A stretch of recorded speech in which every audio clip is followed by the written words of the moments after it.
ከኢትዮጵያ ንግድ ባንክ የተሰጠ አስቸኳይ መግለጫም የታገዱ ሂሳቦች መፍትሄ አግኝተዋል።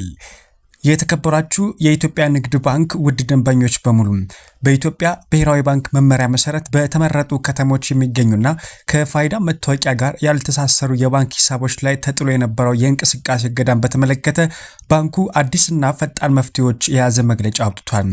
የእገዳው መነሻና አዲሱ መፍትሄም እስከ ግንቦት 6 ቀን 2018 ዓ.ም ድረስ የፋይዳ መታወቂያ ቁጥራቸውን ከባንክ ሂሳባቸው ጋር ያላስተሳሰሩ ደንበኞች ሂሳባቸው እንዳይንቀሳቀስ ተደርጎ መቆየቱ ይታወሳል። ይህን ተከትሎ የደረሰው ከፍተኛ የደንበኞች ጫና ለመቋቋም ባንኩ የሚከተሉትን እርምጃዎች ወስዷል። አንደኛ፣ የታገዱ ሂሳቦች መለቀቅ። ከግንቦት 7 እስከ ግንቦት 12 ቀን ድረስም በእገዳ ምክንያት እንዳይንቀሳቀሱ ከደረጉ ሂሳቦች ውጪም የፋይዳ መታወቂያቸውን ያላስተሳሰሩ ደንበኞች ሂሳባቸው ወዲያው ማንቀሳቀስ እንዲችሉ ተደርጓል። ሁለተኛ፣ አውቶማቲክ እገዳ ማንሳት ይመለከታል።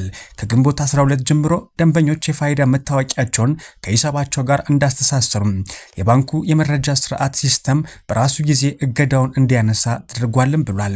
አዲስ የቀነ ገደብ ማሳሰቢያም ባንኩ አስቀምጧል።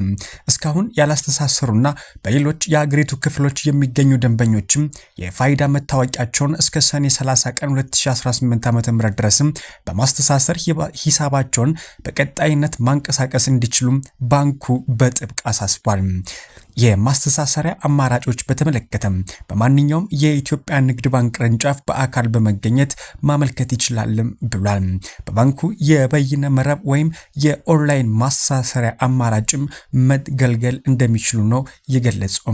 ባንኩ ደንበኞች በመጓዳታቸውም ይቅርታ የጠየቀም ሲሆን የደንበኞችን እርካታ እውን ለማድረግም መስራቱ እንደሚቀጥልም አረጋግጧል።